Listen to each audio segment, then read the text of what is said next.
इस वीडियो में हम बात करने वाले हैं इजराइल और फिलिस्तीन के बीच में चल रहे युद्ध के बारे में।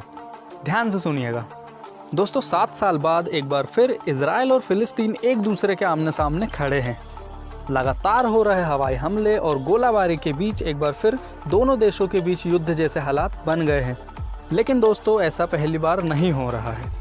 हाल ही में 7 साल पहले सन 2014 में दोनों देशों के बीच युद्ध हुआ था, जो कि 50 दिन तक के चला था। और ऐसे में बड़ी संख्या में मारे जा रहे बेगुनाह लोगों की तस्वीरों को देखने के बाद आप भी यह जानना चाहेंगे कि आखिरकार इजराइल और फिलिस्तीन के बीच यह लड़ाई की जड़ क्या है। ऐसा क्या है जिसके कारण दोनों देशों के बीच के रिलेशनशिप नॉर्मल नहीं हो पा रहे हैं और दोनों देश एक दूसरे के खिलाफ युद्ध के मैदान में बार बार उतर रहे हैं। तो चलिए दोस्तों, बिना आपका टाइम बर्बाद किए अब बात करते हैं इन सब फसाद की जड़ के बारे में। लेकिन सबसे पहले चैनल को सब्सक्राइब कर दो, वीडियो को लाइक करना नहीं भूलना। लगभग 2000 साल से भी ज़्यादा पुराना है यह मामला। हाँ दोस्तों, इतिहास पर अगर नज़र डाला जाए तो इजराइल और फिलिस्तीन के बीच का यह मामला ईसा मसीह के जन्म से भी पुराना है। बाइबल में प्रभु ने इजराइल के इलाके का चुनाव यहूदियों के लिए किया था, इसलिए पूरी दुनिया के यहूदी इसे अपना घर मानते हैं। जबकि यहूदियों को कई बार इसी जगह पर अत्याचारों का भी सामना करना पड़ा है और यहाँ से बेदखल भी होना पड़ा है, लेकिन फिर भी वो इस जगह को लेकर उतने ही सीरियस है जितने वो पहले थे।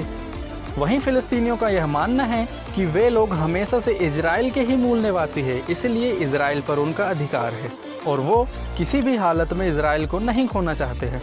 और इसी बहस और लड़ाई के चलते यह पूरा मामला संयुक्त राष्ट्र बोले तो यूनाइटेड नेशन के पास चला गया और संयुक्त राष्ट्र ने इलाके का बंटवारा कर दिया। हाँ दोस्तों, वर्ल्ड वार सेकेंड के बाद फिलिस्तीन पर राज कर रहे ब्रिटेन के लिए दोनों देशों के बीच लड़ाई को संभाल पाना बहुत मुश्किल हो गया था।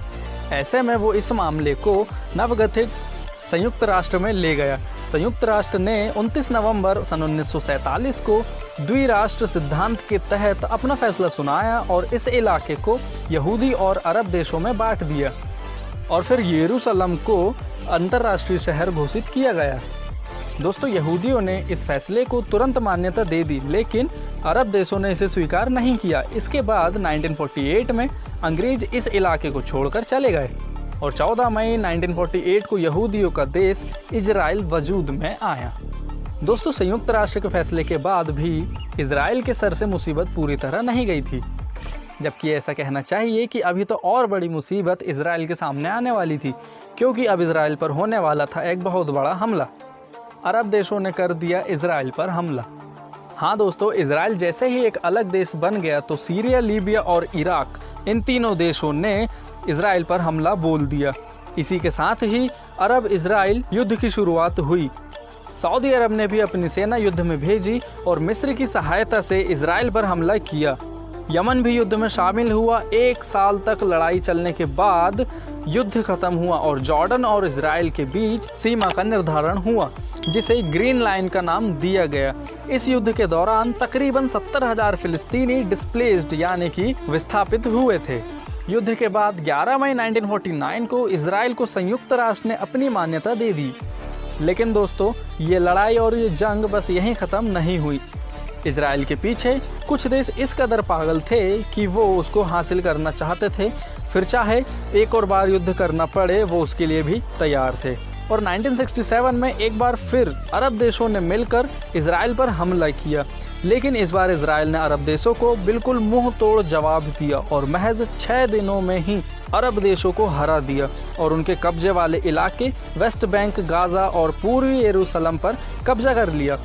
दोस्तों, तब से लेकर आज तक इजराइल का इन इलाकों पर कब्जा है। यहाँ तक कि यरूशलेम को वो अपना राजधानी भी बताता है। हालांकि गाजा के कुछ हिस्से को उसने फिलिस्तीनियों को वापस लौटा दिया है। दोस्तों, इस वीडियो में हमने सिर्फ मेन 2 मुद्दे को हिस्ट्री से जोड़कर रिलेट करके आपके सामने बिल्कुल सरल लैंग्वेज में रिप्रेजेंट किया है।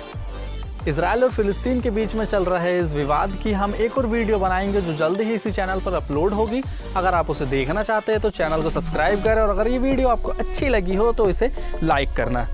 फिर मिलेंगे आपसे नई वीडियो में, तब तक के लिए बाय बाय, टेक केयर।